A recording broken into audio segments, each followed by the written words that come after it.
I read a poem recently. It talked about memories and time, about a man, a woman, a child, making home a speckled thing. Is this home? Shaping city into light. I wonder if it works the other way too.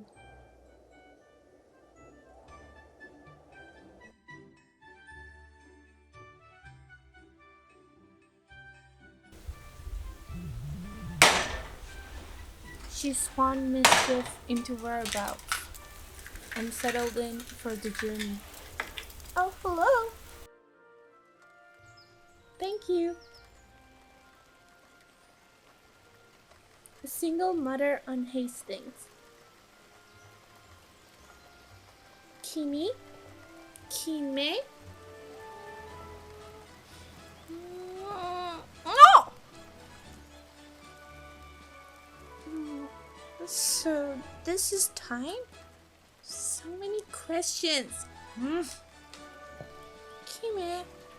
Where are you, Kime? Kime? Kime? Kime? Excuse me, are you Kime? Look at them. Like tears from fluffy mushrooms. Are you looking for Kime too? Oh, it's you. Okay.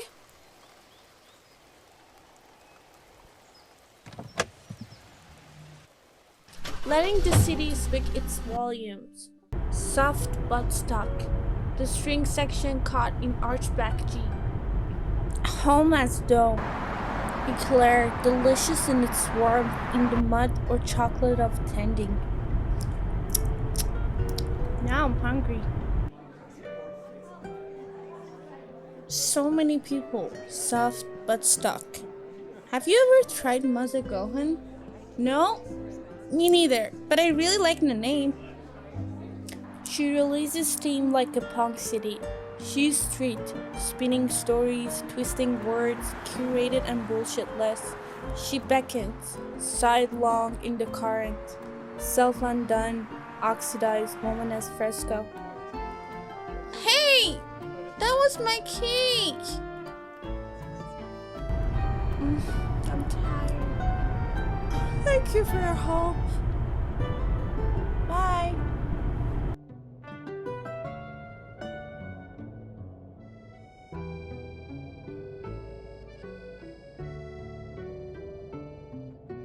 How long have I stayed here? Water turning to ice. Kime. Hey. Oh, hi there. Do you know Kime? Yeah. Oh, really?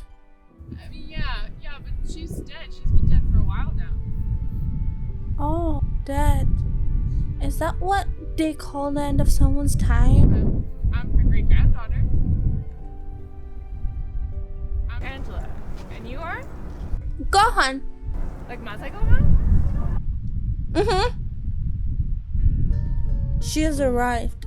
She who was destined to get that dirt and deal with it, to become dirty herself, so that when some unexpected freight, a celestial talk at the hem looks up, open-mouthed, releasing the truth about story. The child. An operatic luster. Uncanny, horrid, gaping, and miraculous. Yeah, I wrote that. How do you like the city? Here, where Kime used to live. And also, how do you even know the name Kime? I didn't write it anywhere. But she did, in a way. Oh, and the city?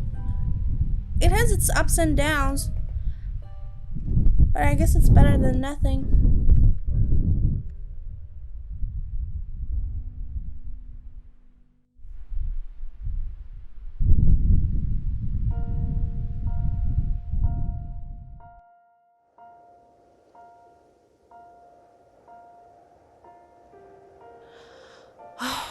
Where do I go now?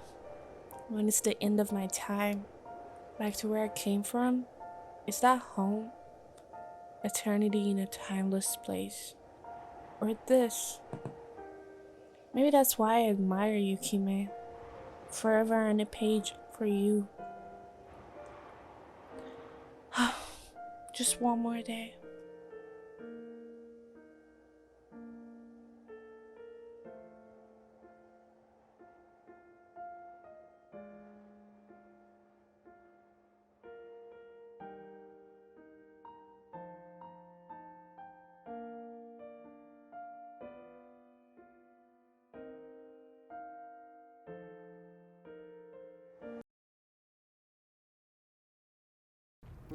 So little cause for carolings of such ecstatic sound was written on terrestrial things afar or nigh around, that I could think there trembled through his happy good-night air some blessed hope whereof he knew and I was unaware.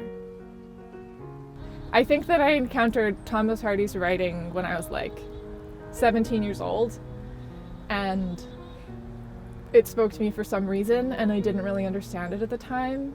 But I think it, in hindsight, does have a lot to do with his writing of everyday people and their relationship to these like little places. They live in like little hamlets and towns, and I've always loved stories and I've always loved writing. But it's also true that Kime's son, so the single mother in the poem, really the child in the poem, her son, my grandfather, before he died, gave me all of his writings.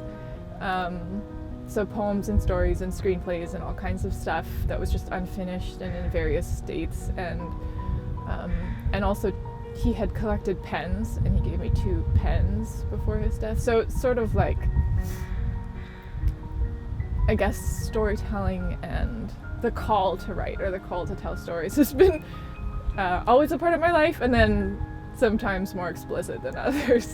Yeah. For Kime, my great-grandmother specifically, because she resisted the RCMP somehow successfully, and then remained in Vancouver while most Japanese Canadians were forcibly removed and interned and dispossessed. For me, that's like a different kind of legacy. Like when people talk about the dispossession, my grandma's family, the Hamaguchis, were forcibly removed and dispossessed, and sort of fit the grand narrative more neatly. But for me, it's really important that Kime resisted and that she stayed in Vancouver because, and not all the time, but a lot of the time, people resisting and wanting to remain and stay at home and stay in place.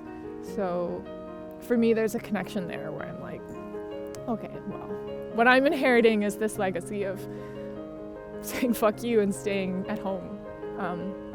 I suppose what I hope is that by writing a poem like Single Mother on Hastings, or people just choosing to read it, writing a dissertation about these communities or whatever, just trying to get people to think through their relationship to each other, to their ancestors, to their communities, to the places they live, that, I mean, in an ideal world, that would create the conditions for more understanding, solidarity, but still recognition of difference. You don't have to be the same to be in solidarity with each other, and sometimes you can't be. Like, solidarity requires that you recognize your differences. So I freaking hope that the future involves a lot more of that. Yeah.